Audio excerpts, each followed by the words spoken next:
வணக்கம். இப்போ இந்த வீடியோ ப்ரெசன்டேஷனில் நம்ம எம்சிஎக்ஸ் நேச்சுரல் கேஸ் மார்க்கெட்டில் இன்றைக்கி எப்படி ட்ரேட் பண்ணலாம் அப்படின்றத பற்றி பார்க்குறதுக்கு முன்னாடி நேற்று மார்க்கெட்டில் என்ன நடந்தது, நம்ம என்ன எதிர்பார்த்தோம் அப்படின்றத பற்றி பார்க்கலாம். நீங்கள் பார்த்துட்டு இருக்குது நேச்சுரல் கேஸோட 7 நிமிஷம் கேண்டில் ஸ்டிக் சார்ட். இந்த கேண்டில் ஸ்டிக் தான் நேற்று மார்க்கெட்டோட ப்ரைஸ் ஓப்பனிங் 178.4 பக்கமாக ஓப்பன் ஆகிருக்கு. நேச்சுரல் கேஸ் மார்க்கெட் நம்ம என்ன எதிர்பார்த்தோம்னா 182 ரெசிஸ்டன்ஸ் ஆச்சு. டவுன் ட்ரெண்டுக்கு சாதகமாக இருக்கும்னு எதிர்பார்த்தோம். ப்ரைஸ் ஓப்பன் ஆனதுலேருந்து படிப்படியாக மார்க்கெட் மேலே போய் 179.6 வரைக்கும் போய் ரெசிஸ்டன்ஸ் எடுத்து 177.4 வரைக்கும் கீழே வந்து நேற்று மார்க்கெட்டுக்கு புதிய லோ கிரியேட் பண்ணியிருக்கு ஓப்பனிங்குக்கு அப்புறமா.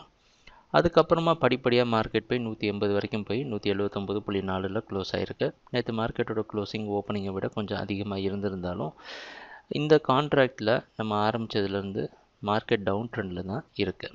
அதனால் ஒரு நாள் மார்க்கெட் வந்து மேலே போய் க்ளோஸ் ஆகிறது பெரிய விஷயம் கிடையாது. ஒரே ஒரு லாபம் பண்ணுறதுக்கான வாய்ப்பு நமக்கு கொடுத்துருந்தது மார்க்கெட் நடுவில். இன்றைக்கி என்ன பண்ணலாம் அப்படின்னா, இன்றைக்கி மார்க்கெட்டோட ஓப்பனிங் 180 பக்கமாக ஓப்பன் ஆகிறதுக்கு வாய்ப்பு இருக்கிற மாதிரி வெளிநாட்டில் இருக்கிற நைமேக்ஸ் மார்க்கெட் வச்சு பார்க்குறப்ப தெரியுது. ஒரு விஷயம் நம்ம ஞாபகத்தில் வச்சுருக்க வேண்டியது என்னென்னா, நேச்சுரல் கேஸ் மார்க்கெட் கடந்த 2-3 கான்ட்ராக்டாக நம்ம பார்த்தோம்னா தொடர் சரிவில் தான் இருக்குது. பையிங்க்கு சாதகமாக நம்ம ஒரு தடவை கூட போகல. ஒரே ஒரு முறை பையிங்க்கு சாதகமாக 190 பை பண்ணி 202 வரைக்கும் பை பண்ணி லாபம் பண்ணோம். அதை தவிர்த்து மார்க்கெட் பையிங்க்கு சாதகமாக போகலை. 202லேருந்து தொடர் சரிவை கொடுத்து மார்க்கெட் 177.54 வரைக்கும் கீழே வந்திருக்கு. அப்படி இவ்வளோ பெரிய செல்லிங் நடக்கிற சமயத்தில் நம்ம ஞாபகத்தில் வச்சுருக்க வேண்டியது என்னென்னா, ஏதாவது ஒரு இடத்துல ப்ராஃபிட் புக்கிங் காரணமாக, கரெக்ஷன் காரணமாக மார்க்கெட் ஒரு சிறிய அளவு ஏற்றம் கொடுக்கலாம்.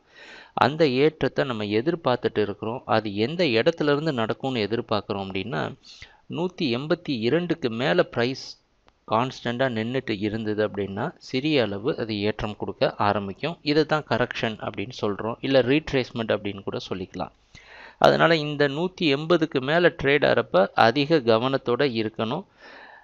ஏற்கனவே போதிய அளவுக்கு நம்ம லாபம் பண்ணியிருக்கிறனால ஒரு சில ரிஸ்க் எடுக்கலாம். அந்த மாதிரி இன்றைக்கும் மார்க்கெட் டவுன் ட்ரெண்டுக்கு சாதகமாக இருக்குன்ற அடிப்படையில் 182 வரைக்கும் செல் பண்ணி 83ல் ஸ்டாப் லாஸ் வச்சு ட்ரேட் பண்ணலாம்.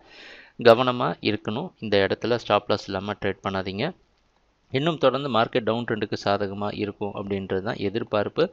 182க்கு மேலே ப்ரைஸ் ஸ்ட்ராங்காக நின்றுச்சு அப்படின்னா நம்ம மார்க்கெட்டில் ட்ரேட் பண்ணுறதை கொஞ்சம் பாஸ் பண்ணிவிட்டு கொஞ்சம் நிறுத்திட்டு கரெக்ஷன்லாம் முடிஞ்சதுக்கப்புறமா சரியான என்ட்ரி வரப்போ நம்ம ட்ரேடிங்கை ஆரம்பிக்கலாம்.